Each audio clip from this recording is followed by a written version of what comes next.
shalt not learn to do after the abominations of those nations. There shall not be found among you anyone that maketh his son or his daughter to pass through the fire, or that useth divination, or an observer of times, or an enchanter, or a witch, or a charmer, or a consulter with familiar spirits, or a wizard, or a necromancer. For all that do these things are an abomination unto the Lord. And because of these abominations, the Lord thy God doth drive them out from before thee. Belgrave Square, London. During the day, the embassies and consulates here buzz with diplomatic activity. But it is by night that number 33 comes to life. For this is the headquarters of the Spiritualist Association of Great Britain. Every room is alight with the hopes of the faithful. To draw portraits of dead people, psychic artist Coral Polge needs the right connection. We're little more than a telephone line. Answer up, because that strengthens the contact so much. Many of our spirit friends have never done this sort of thing before. They don't often get a chance to have their pictures drawn. So I know sometimes you're nervous, but I'm sure sometimes they are nervous. Now, my first problem always is to sort out the people I'm drawing. Quite a young link here. I've got a boy killed in an accident, went over quite suddenly. Oh, stay calm, lad. I've got one of these links that, I don't know what happened to him, but it's a dreadful feeling that I've shot into the next world. All right, if they get too excited, I end up with a load of scribble if I'm not careful. Being drawn, there's a link there, you've got a blue, sort of blue colour on there. Do you have a brother in the spirit world? No. No. I know someone who passed into the spirit world, the young man. Do you remember his hairstyle? Yes. Did he grow It was rather like that? Yes. Oh, yes. okay. He calls it a bit like a busby. You know, it's sort of the hair that stood up rather. You know what busbies Yes, look it like? did, yes. Well, that's slightly exaggerated, but it's that sort of style. I might get him right now, because I wasn't happy when I started. The head condition was making me go all off balance, and I couldn't see what I was drawing.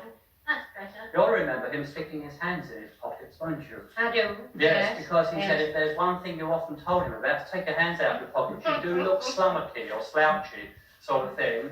And there's also his nose. He says, good size, isn't it? Yes, you used it was. to tell me I had a big nose. Yes, it was. He said, I'm glad she's not drawing my feet, though. They're pretty big feet. There was big feet, Yes. And he said, you know, I didn't think being in the spirit world would be so much fun. Obviously, one thinks of a young man like that passing so suddenly, tragic. But he said, I don't mind at all. It's great fun over here. I can do anything I like. It's terribly strange. That is my sister. Because everything fits. She was only 40 odd and she actually took her own life. I mean, it's not a perfect life, but it's all there. I just feel very shaken and very moved that she should want to contact me. This is definitely a picture of my father, and this would be a picture of him in the last 2 or 3 weeks of his life, I know. The worldwide movement began in this house in Hydesville, New York State, in 1848. Katie Fox and her 2 sisters, Leah and Margareta, claimed they were in touch with the dead. They said that the spirits communicated by making furniture fly about the room and by rapping in answer to questions. Spiritualism became the rage on both sides of the Atlantic. Mediums vied with one another in curious stunts. In America, Marjorie Cramden claimed she could materialize a spirit hand for sitters to shake. She also exuded ectoplasm, a mysterious substance said to come from beyond the grave. In Europe in 1860, during a storm, the vibrations were very, very high because of all the energy. And the 2 worlds must have been very close together because my aunt, who had only been gone for about 6 months, came to me, and I was so shocked that I couldn't talk to her. And all I could say was, oh, and she repeated the word for me. And then she says, Jimmy, don't you realize who I am? And then I says, no. And she says, I'm your Aunt Myrtle.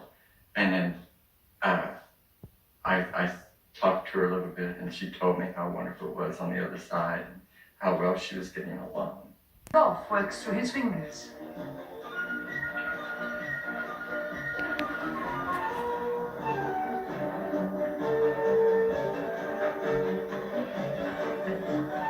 Under the scrutiny of the art department at Leeds Polytechnic, Luis Gasparetto produces the unmistakable brushstrokes by slapping the paint on with his fingers.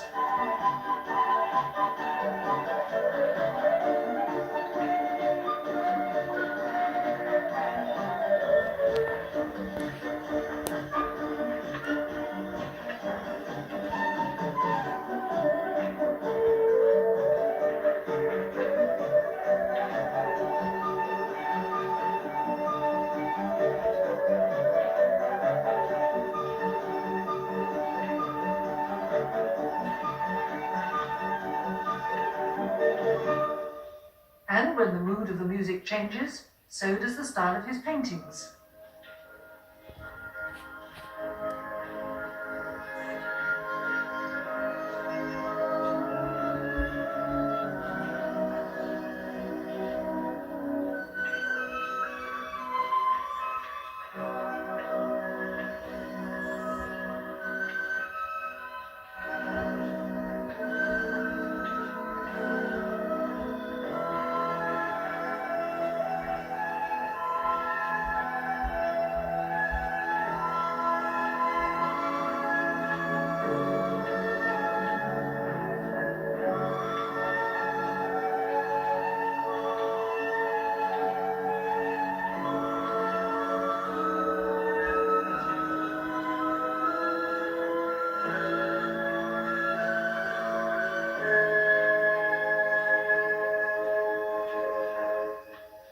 In this session, Gasparetto produced 8 crayon drawings and 5 oil paintings in less than an hour, and every one carried the signature of a master.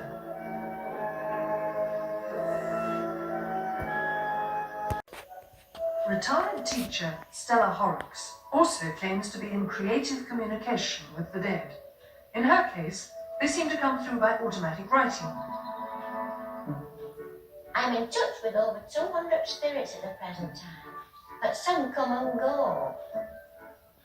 You see, when you get dead over there, you don't just stay dead forever and ever. Some of them are born pretty quickly again. My uncle's come through this weekend, they're burying him today. And my Auntie Janet came through on the train coming home from her funeral last week. But it isn't only her relations. Among her contacts, she includes a galaxy of famous people. They seem to be able to write much faster through Stella than they did when they were alive. From her pen have come letters, diaries, and books, each in different handwriting, from Virginia Woolf, John F. Kennedy, and Jane Austen. They go at a terrific speed. When the Austin one came through, I got through, I counted up, I couldn't believe it. 2,000 words an hour. If it even came through this year. Noel Coward is a regular visit. And my authors are Charles Dickens Somerset Maugham. He's written a whole book called The War Web. He was very interested in war. He did a bit of espionage work, I think, and it's 4 war stories. And Noel digs into the paper with his pen. They've all different touches. Another one who's coming with the next novel is Thomas Hardy. But in spite